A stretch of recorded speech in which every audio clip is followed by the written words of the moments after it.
Ladies and gentlemen, I am Crosses and welcome back to another video about Pokemon Brilliant Diamond and Shining Pearl. In today's video, I am going to be going over some features I hope they bring back in these Pokemon remakes. Now, there are some features that have already been confirmed through trailers and such that people have been wanting for a long time.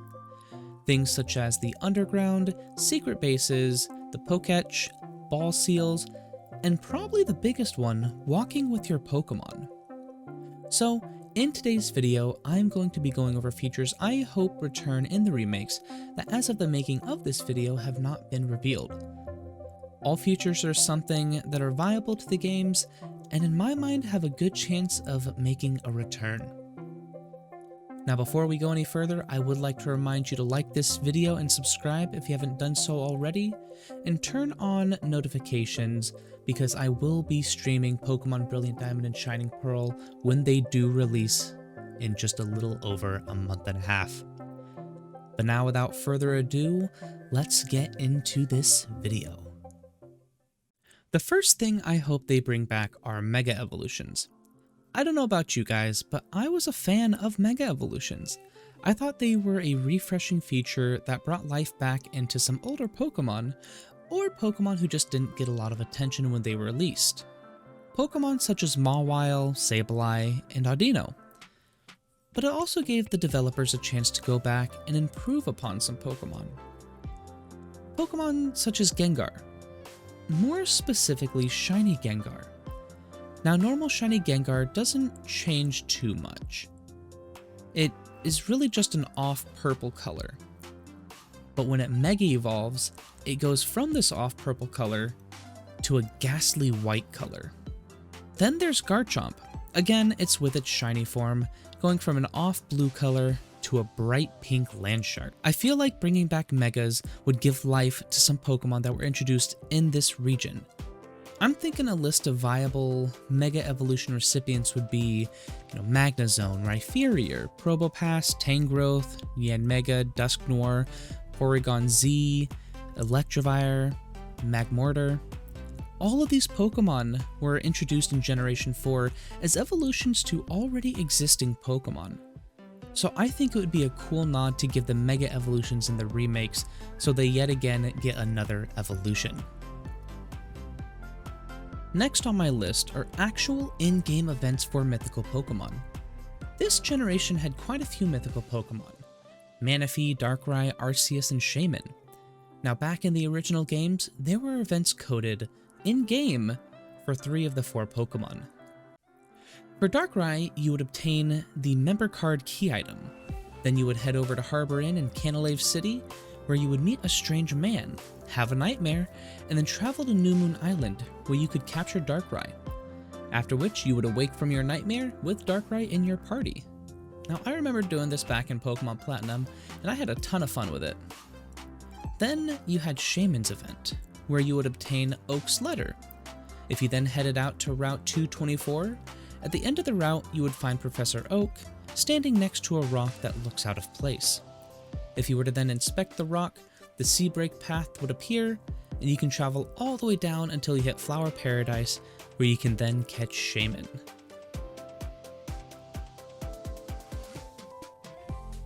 If you noticed, I didn't mention Arceus' infamous Generation 4 event. But that's because it was never released.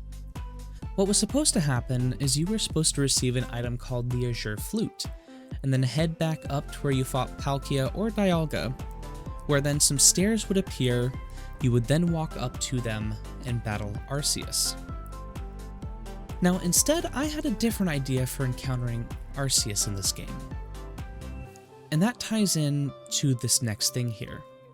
And I hope they bring back PostGame Stories, kinda like the Delta episode in ORAS. Now say what you want about the Delta episode, but I enjoyed it. I thought the story was pretty decent, and it introduced, in my opinion, one of the coolest characters in the game, Zinnia. But my favorite part about the Delta episode was being able to capture Deoxys at the end of the story when you battle it with Rayquaza. Now imagine if they did something like that in these remakes, an endgame event where you have to take either Dialga or Palkia or maybe even Giratina and then battle against Arceus. There's so much potential in an endgame story where you save the world again, but this time from Arceus. In my mind, not only would this make up for the unreleased event in Diamond, Pearl, and Platinum, but it would add that much more enjoyability to a game, which I think will already be super fun. The next item on my list is probably the biggest stretch that I want put back into the games, and that is difficulty options. Only 2 games had difficulty options in them, that being Black and White 2, but in order to unlock them, you had to beat the games first. But in order to get both modes on a single game, you would either need both games or a friend with the other game. Now, you may be asking yourself, what do you mean? So here's the thing. In Pokemon White 2, after beating the game, you would unlock Easy Mode. And in Pokemon Black 2, after beating the game, you would unlock Challenge Mode. Then you needed to link the 2 games together, and finally you would have access to both modes in a single game. But here's the thing with those modes. I heard they weren't that good. Now, I'm mainly going to focus on Challenge Mode here, because I think everyone wants harder Pokemon games. Easy Mode is, well, easy. Easier than the games already are. Enough said. As for Challenge Mode, all it did was increase the levels of Pokemon to a max of 5 at the end of the game. Now, in Challenge Mode, the AI was smarter, as it would switch Pokemon out, it would use items, and the gym leaders and the Elite Four all had an extra Pokemon with new moves and held items. You know, now that I'm writing this down, that's actually not too bad. I guess the only issue is how many hoops you had to jump through in order to unlock it. Anyway, I would love seeing a challenge mode in these games, just to add some more difficulty to them again. The next thing I want to talk about that I hope they bring back into the game is the Dex Nav, or at least something equivalent. Now, the Dex Nav was introduced back in Omega Ruby and Alpha Sapphire, where it would basically show the players catching progress for the current area, and even sometimes allow you to encounter some rare Pokemon with egg moves and hidden abilities and things like that. Now, in these games, we already know the Poketch is coming back, and having the Poketch would make it a viable option. Now, in the original games, the Poketch was basically a smartwatch before smartwatches were a thing. It had a wide variety of apps that you could collect in the game. It had apps such as the clock, the calculator, a memo pad, a step counter, happiness checker, an item finder, a berry checker, an egg checker, a counter so you could count your EVs or count Pokemon battled, an analog clock, a marking map used to track Pokemon such as Cresselia and Mesprit, a wireless searcher, a type chart, a calendar, roulette, kitchen timer, a color changer, a stopwatch, and an alarm clock. Wow, that's a lot of different things. Some of these I actually forgot about. Anyway, what I'm trying to say is that they could rework some of these apps into a DexNav type feature, or even just have the DexNav be another app they add in. This could, as the original one did, allow us to find rare Pokemon with egg moves or hidden abilities, or even find Pokemon that aren't normally found in the Sinnoh region. The last thing I want to talk about in this video is something that has basically become a meme in the Pokemon community, and that is the Battle Frontier. Game Freak really missed an opportunity to include a Battle Frontier in ORAS, and quite a few people were upset by this.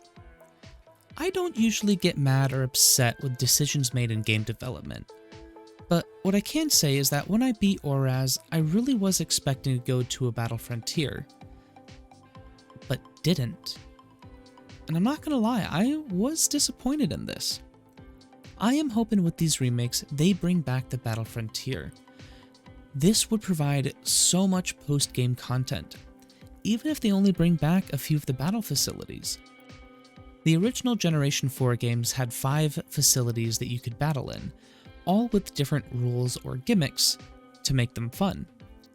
Now, you would be able to go around and do your best to beat all the facilities, collect a reward. I mean, this would just add so much content, and more content is good, Game Freak. This would also be a good excuse to bring things back such as triple battles or rotation battles. Things that they just did away with. Well guys, that's my list of features that I hope they bring back in Brilliant Diamond and Shining Pearl. I truly think that most of these are viable options that they can add back into the games. And to me it also seems that a lot of the community also wants these back. Now, I will say they already have added some things back into the game that people have been wanting, such as the Pokemon following you, secret bases, and ball capsules. But hey, we can hope, right? Well guys, if you did enjoy this video, let me know in the comments down below. These videos take a ton of time and effort to make, but I really do enjoy making them. So if you haven't done so already, like this video, subscribe to my channel, and turn on notifications. I will be streaming Pokemon Brilliant Diamond and Shining Pearl when they release in November. So guys, thank you so much for watching, and I will see you all in the next video. Bye.